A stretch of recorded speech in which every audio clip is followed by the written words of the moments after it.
So I'm terrifyingly ambitious about changing the working world. She's one of the most extraordinary women I've ever met. Award-winning leader, researcher, military veteran and international speaker. We really appreciate you joining us. Researcher and business consultant. New Zealander of the Year Local Hero Award.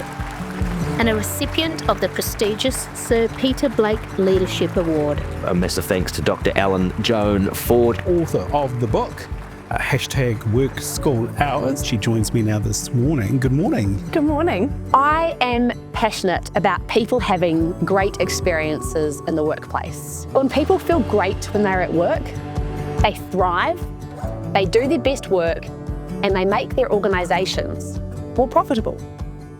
So I know that the companies that perform the best are the companies where their people feel the best. Well, I believe it's fundamentally about good leadership. Serving in the army, doing research on leadership, becoming a mum, that's a massive part of my story. All of my experiences has sort of led to what I'm doing now, which is I want to make leadership of the future better. I want people to have better experiences in the workplace. I try really hard to normalise the idea that workers and parents are the same people. Why do we live in this society where we are expected to work as if we don't have children, and we're expected to parent as if we don't have a job? Or perhaps things could be different. What is it that people need to thrive? They need belonging, autonomy, and purpose. I'd like to introduce a concept called #Work School Hours. Work School Hours is a space on a set of principles. First of all, we need to value the fact that people have things they care about outside of work. The second is that we need to focus more on outputs. How do we be more flexible? How do we value the fact that people have things they care about outside of work and then get them to do those great outputs? How might we increase the sense of belonging in our organisation?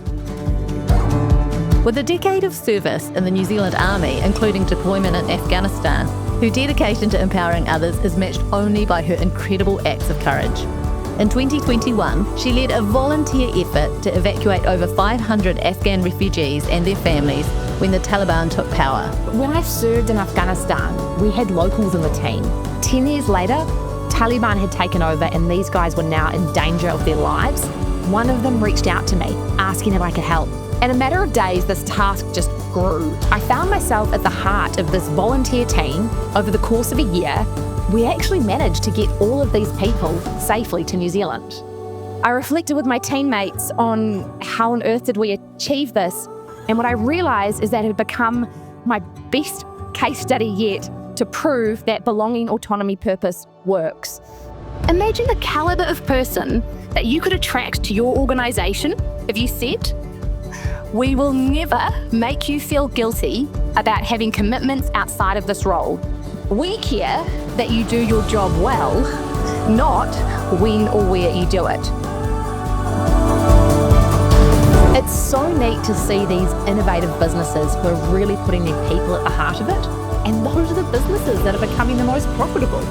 Despite her varied accomplishments, Ellen remains incredibly relatable. Her vulnerability when talking about her own experiences is testament to how much of herself she brings to her work. From the moment she gets out of bed in the morning till she goes to bed, she's inspiring people. Her emotional intelligence and her ability to connect with people was just insane. Yeah, this is my work now. I do keynotes and I facilitate workshops, and I literally help organisations with how might you apply these principles in your workplace. And I have honestly not yet worked with a company who has not been able to implement some of these principles and make positive change. I believe that a leader's job is to create an environment where their people can thrive and then direct that thriving energy at the task that needs to be achieved.